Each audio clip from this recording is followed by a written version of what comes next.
ছাত্র উপদেষ্টা আসিফ মাহমুদের এপিএস মোয়াজ্জেম হোসেন 100 কোটি টাকার বেশি চুরি কইরা বা দুর্নীতি কইরা অলমোস্ট ধরা খাইছেন এবং সেই জন্য তার দেশ থেকে নিষেধাজ্ঞা আসছে।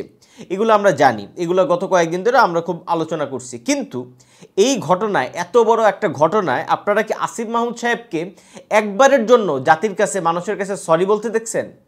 মানে আসিফ মাহমুদের পাওয়ার ব্যবহার কইরা, মানে আসিফ মাহমুদের লোক, আসিফ মাহমুদের পার্সোনাল সেক্রেটারি তার পাওয়ার ব্যবহার কইরা 100 কোটি টাকা চুরি করলো, তার জন্য আসিফ মাহমুদ সাহেব একবারের জন্য মানুষের কাছে সরি বলার প্রয়োজন বোধ করছেন? করেন নাই। উল্টা তিনি যেটা করছেন যে এই জায়গায় খুব মহানুভব সাজার চেষ্টা করছেন যে তিনি নাকি দুর্নীতি দমন কমিশনকে বলছেন যে না, যে কেউ চুরি করবে তার এগেনস্টে যেন ব্যবস্থা নেওয়া হয়, এবং যে মোয়াজ্জেম হোসেনের এগেনস্টে ব্যবস্থা নিয়েছে। অলমোস্ট ওনার পাওয়ার ব্যবহার করে যে লোক 100 কোটি টাকা চুরি করলো সেই লোককে আবার তিনি দুর্নীতি দমন কমিশনে পাঠাইয়া আবার মহানুভব হওয়ার চেষ্টা করতেছেন। আমাদের প্রশ্নটা খুব সরল, আমরা কিভাবে বুঝবো যে এই যে 100 কোটি টাকা মোয়াজ্জেম হোসেন চুরি করলেন বা দুর্নীতি করলেন, এই ঘটনাটা আসিফ মাহমুদের ভাগ 50% নাই? মানে আমরা এটা কিভাবে বুঝবো? মানে পাওয়ারটা কার? পাওয়ারটা তো আসিফ মাহমুদের, মোয়াজ্জেম হোসেনের তো কোনো পাওয়ার নাই। মোয়াজ্জেম হোসেন কে? মোয়াজ্জেম হোসেন তো নাথিং। মোয়াজ্জেম হোসেনকে আসিফ মাহমুদ নিয়োগ দিয়েছেন, সেই নিয়োগকৃত ব্যক্তি, এটা তার ব্যক্তিগত নিয়োগ। এপিএস যে পদটা, এটা মন্ত্রী নিজে নিয়োগ দেয়, এই পদটা তিনি দিছেন এবং সেই লোক 100 কোটি টাকা চুরি করছে। আমরা কিভাবে বুঝবো যে আসিফ মাহমুদের সেই প্রিয় লোকের সঙ্গে তার এই ডিল হয় নাই, যে তিনি আসলে এই জায়গায় যা মানে দুর্নীতি হবে তার অর্ধেক তার? মানে এটা আমরা কেন ভাববো? মানে একটা লোক জুলাইয়ের বিপ্লব করছে বলে তিনি কোনো প্রকার মানে দুর্নীতি জড়াতে পারবেন না, বিষয়টা তো তা না। মানে আসিফ মাহমুদের এপিএস যদি চুরি করে, সেই চুরির দায় অবশ্যই আসিফ মাহমুদের ওপর পড়ে, এবং সেই চুরির যে মানে সন্দেহ সেটা আসিফ মাহমুদের ওপরেও থাকে। অ্যাট দ্য সেম টাইম আমরা দেখতে পাচ্ছি যে তিনি আসলে এই ব্যাপারে একবারের জন্য মানুষের কাছে সরি বলার মানে কোনো দায় অনুভব করেন নাই।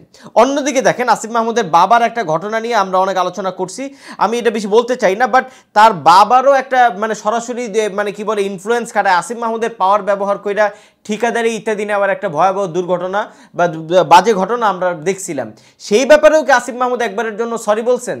আসিফ মাহমুদ বলার চেষ্টা করেছে না না, আমি এখনই ব্যবস্থা নিচ্ছি, আমার আড়ালে জিনিসটা হয়েছে। মানে আপনারা জুলাইয়ের নায়কেরা, মানে জুলাইয়ের বিপ্লবীরা আপনাদের নামে দুর্নীতি করতেছে, এবং অথবা আপনারা নিজেরা দুর্নীতির সঙ্গে জড়িত আছেন, কিন্তু আপনারা দুর্নীতি ধরা খাওয়ার পরও একবারও সরি বলার প্রয়োজন অনুভব করতেছেন না। আবার দেখেন, যিনি ছাত্র উপদেষ্টা না, আমি জাস্ট উদাহরণ হিসাবে আনি, এই যে সার্জিস আলম সাহেব কিছুদিন আগে, 2 মাস আগে একটা বিশাল গাড়ি বহন নিয়ে একটা মানে রোড শো করলেন। সেই রোড শোর পরে যখন মানুষ তাকে জিজ্ঞাসা করলো আপনি এত টাকা কই পাইলেন, তখন তিনি বলছিলেন যে তিনি নাকি অনেক বড় জমিদারের পোলা বা জমিদারের নাতি।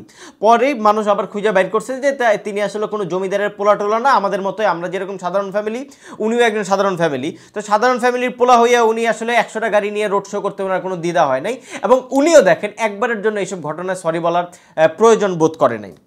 আমি এই দুইটা বিষয় জাস্ট একটু উদাহরণ হিসাবে মানে হাজির করলাম। দেখেন, যেই লোক 100 কোটি টাকা চুরি করতে পারে, যেই লোক হাসিনাকে খেদানোর নামে 100 কোটি টাকা চুরি করতে পারে, এবং হাসিনা যে পদ্ধতিতে চুরি কালচার এই দেশে তৈরি করছিল সেই রকম, সেই লোক, যেই লোক এই কাজ করতে পারে, আমরা কিভাবে নিশ্চিত হব যে সে লোক ভোট চুরি করবে না? মানে আপনি যদি 100 কোটি টাকা চুরি করে ফেলতে পারেন 4 মাস 5 মাসের মধ্যে, আপনি একজন এপিএস, আপনার ক্ষমতা ব্যবহার করে একটা এপিএস 100 কোটি টাকা চুরি করতে পারে, তাহলে আপনার এপিএস যে পরবর্তীতে আপনার যে সেক্রেটারিরা, আপনার যেই মানে পলিটিক্যাল যে সাপোর্টাররা, তারা যে আপনার হয়ে ভোট চুরি করবে না সেই নিশ্চয়তা আপনি কিভাবে দেন? মানে কে দিবে এই নিশ্চয়তা? আমি বেসিক্যালি চুরির আলাপটা, মানে পয়সা চুরির আলাপটা জাস্ট এই কারণে একটু হাজির করলাম যে যেই লোক পয়সা চুরি করতে পারে সেই লোক ভোট চুরি করবে না, এর কোনো নিশ্চয়তা নাই। এবার আসল আলাপে ঢুকি। আপনারা জানেন যে গত পরশুদিন এনসিপির যে প্রধান বা আহ্বায়ক নাহিদ ইসলাম সাহেব একটা ওই যে প্রফেসর ইউনূসের সঙ্গে মিটিং করে বাইরে সেখানে একটা খুব কড়া বক্তৃতা দিয়েছেন। বক্তৃতা দিয়ে তিনি বলছেন যে তিনি প্রফেসর ইউনূসকে যে আবেদন করছেন যে হাসিনা আমলের সকল নির্বাচন, জাতীয় স্থানীয় যত রকম নির্বাচন আছে সব যেহেতু ফ্রড হয়েছিল, সবগুলোকে আনুষ্ঠানিকভাবে অবৈধ ঘোষণা করতে হবে। তার বক্তৃতাটা একটু শুনেন, মানে তার কোটটা আমি একটু পড়তে চাই। তিনি বলতেছেন, সেই নির্বাচনগুলোকে আবার আদালতে নিয়ে গিয়ে এক ধরনের পরিস্থিতি তৈরি করা হচ্ছে, মানে হাসিনা আমলের সেই বিশৃঙ্খলা এড়াতে সেই আগের নির্বাচনগুলোকে আইনগতভাবে অবৈধ ঘোষণা যাতে করা হয়, এটার জন্য উনি কারণটা কি বলতেছেন? কারণ বলতেছেন বিশৃঙ্খলা এড়াতে। প্রশ্ন হলো ভাই, আপনি বিশৃঙ্খলা এড়ানোর দায়িত্ব, আপনি কি দেশে শৃঙ্খলার দায়িত্বে আছেন? মানে এনসিপি কে? এনসিপি কি সরকার? মানে যেই লোকটা মানে সরকারে নাই, যে লোকটা একটা পার্টি, রাজনৈতিক পার্টি, তারা বলতেছে বিশৃঙ্খলা এড়াতে।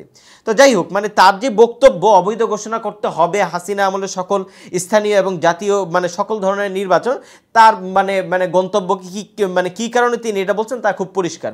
ইশরাক হোসেন যেহেতু আদালতের মাধ্যমে সরাসরি যায় একটা ঘোষণার মধ্যে দিয়া ঢাকার মেয়র হয়ে গেছিলেন, ফলে তারা এই ব্যাপারে একটা থ্রেট অনুভব করছেন, ফলে তিনি যায় প্রফেসর ইউনূসকে বলছেন যে সব ধরনের মানে উনি তো আর কি প্রফেসর ইউনূসের একদম মানে কি বলে আর কি, মানে উনি তো নিয়োগকর্তা, ফলে প্রফেসর ইউনূসকে যায় বলছেন যে হাসিনা আমলের সব মানে নির্বাচন অবৈধ ঘোষণা করতে হবে। ব্যাপারটা ইশরাক হোসেনের ঘটনার চাইতেও আরেকটু গভীর। জিনিসটা আমি আপনাদেরকে একটু বিস্তৃত বা একটু বিস্তারিত করতে চাই। দেখেন, আপনাদের মনে থাকার কথা, যখন এই সরকার গঠন হয়েছিল তার 2-3 মাসের মাথায় যখন জাতীয় নাগরিক কমিটি ছিল, সেই জাতীয় নাগরিক কমিটির নাসিরউদ্দিন পাটোয়ারি বইলা যিনি আছেন, তিনি বলছিলেন একটা কথা, আপনাদের মনে আছে যে তিনি বলছিলেন যে হাসিনা আমলের যত কাউন্সিলররা আছে তাদেরকে অধ্যাদেশের মধ্যে দিয়া, যে অধ্যাদেশে এই যে মোহাম্মদ এজাজকে যেভাবে প্রশাসক বানানো হয়েছে, সেই অধ্যাদেশের ভিতর দিয়ে প্রশাসক হিসেবে ঢাকার কাউন্সিলরদেরকে ঢাকার না, দেশের কাউন্সিলর চেয়ারম্যান ইত্যাদি তাদেরকে আবার শপথে বহাল করা হোক। মানে তাদের উদ্দেশ্যটা খুব ক্লিয়ারলি এটা ছিল যে স্থানীয় সরকার যাদের মাধ্যমে চলে, যেই পাওয়ারটা যারা হোল্ড করে, হাসিনা আমলে যারা হোল্ড করতো, তাদের মাধ্যমে তাদেরকে একটা সম্পর্ক উন্নয়নের মধ্যে দিয়ে পুরো দেশে একটা জাতীয় নাগরিক পার্টি বা তৎকালীন জাতীয় নাগরিক কমিটির একটা নেটওয়ার্ক তৈরি করা।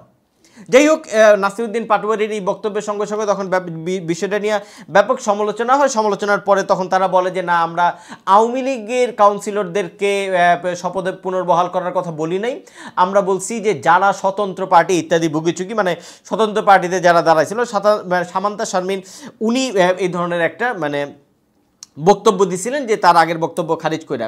যাই হোক, এখন নাহিদ ইসলাম যখন আবার সেই বিষয়টা হাজির করতেছেন, সেই জাতীয় নির্বাচন বা কাউন্সিলর বা যে কোনো নির্বাচন যে অবৈধ ঘোষণা করা হচ্ছে, তারা মূলত এর মধ্যে দিয়ে যেটা চাচ্ছেন, আমি আবারও বলি, তারা এর মধ্যে দিয়ে যেটা চাচ্ছেন, এই জিনিসটা করার সঙ্গে সঙ্গে তারা প্রধানত সেই অধ্যাদেশটা জারি করে যেভাবে মোহাম্মদ এজাজকে ঢাকার প্রশাসক হিসেবে বসানো হয়েছে, অ্যাট দ্য সেম ওয়েতে এই ঢাকা সহ অন্যান্য যে কমিশনার, কাউন্সিলর, এই যে যত ধরনের এই জাতীয় স্থানীয় সরকার পদগুলো আছে, সবগুলোতে তারা জিনিসটা অবৈধ ঘোষণা করার সঙ্গে সঙ্গে প্রশাসক হিসাবে তাদেরকে নিয়োগ করতে চায়। এবং এটার মধ্যে দিয়ে তাদের যেহেতু লোকবল নাই, তাদের যেহেতু বিএনপিকে ট্যাকেল করার ক্ষমতা নাই, ফলে তারা আসলে এই প্রশাসকদেরকে নিয়ে, যেমন এজাজ তো যতই প্রশাসক, এজাজ যে আসলে এনসিপির লোক, এজাজ যে আসলে এই সরকারের একটা মানে কি বলবো আমরা, চামচা, এটা তো আমরা ভালো করেই জানি। ফলে এজাজের মতোই আরও কয়েকশো চামচা দেশব্যাপী তারা ছড়াই দিতে চায়। এবং এটারই একটা জাস্ট মানে ঘোষণা হচ্ছে এই যে প্রফেসর ইউনূসের কাছে যায় নাহিদ ইসলাম বলে আসছেন যে হ্যাঁ, আমরা চাই যে হাসিনা আমলে সকল ধরনের নির্বাচন অবৈধ ঘোষণা করা হোক। নাও আমি আপনাদেরকে আরেকটা ইন্টারেস্টিং জিনিস দেখাই। আপনারা জানেন যে এই যে স্থানীয় সরকার মন্ত্রণালয় বা স্থানীয় সরকার বিভাগের মন্ত্রী যে আসিফ মাহমুদ হইলেন, তিনি কিন্তু 8 আগস্ট এই মন্ত্রণালয়ে ছিলেন না, তিনি এই মন্ত্রণালয়ের দায়িত্ব পরে পাইছেন। তিনি যুব ক্রীড়া ইত্যাদি যে মন্ত্রণালয়ে ছিলেন সেটাই ছিলেন। সেখানে এমন কিছু মহান কোনো দায়িত্ব তিনি পালন করে ফেলতেছিলেন না, যার কারণে তাকে স্থানীয় সরকারটা আবার দিতে হবে। স্থানীয় সরকার তখন হাসান আরিফের কাছে ছিল। হাসান আরিফ সাহেব মারা গেছেন 20 ডিসেম্বর, মানে ডিসেম্বরের শেষ দিকে। অন্যদিকে 10 নভেম্বরে আমরা দেখতে পাচ্ছি যে হাসান আরিফ থেকে স্থানীয় সরকারটা নিয়ে আসিফ মাহমুদকে দেওয়া হয়েছে। কেন দেওয়া হয়েছে?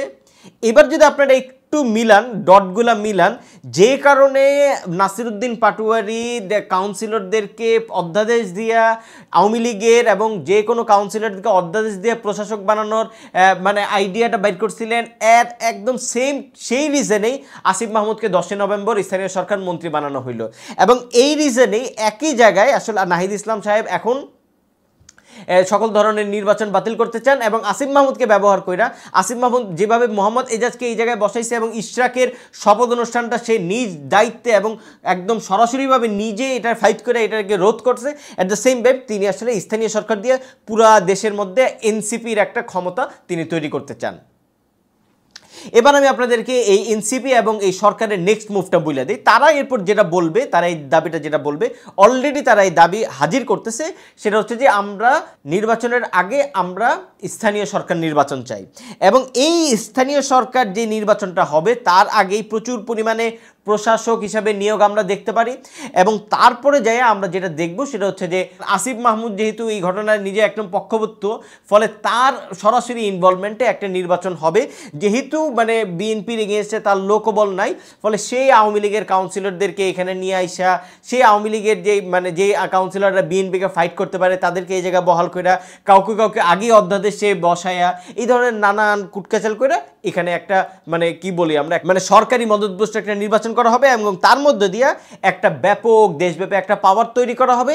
সেই পাওয়ার ব্যবহার করে পরবর্তীতে তারা জাতীয় নির্বাচনে ফাইট করার চেষ্টা করবে।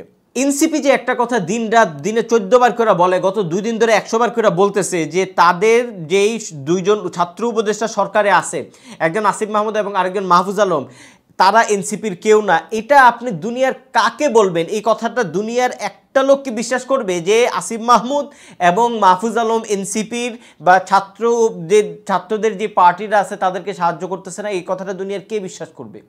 ফলে মানে এই ধরনের একটা দাবি তারা বারবার মুখের উপর জাস্ট গোয়ার তুমির মতো, মানে তাদের বলতে মন চাইতেছে, তারা ক্ষমতা, জাস্ট বলতে মন চাইতেছে আর বলতেছে, এবং আমাদের কিছু বলার নাই, এবং বিএনপিরও কিছু বলার নাই। যে কেউ বলবে যে না তারা তো আমাদের দলের লোক না।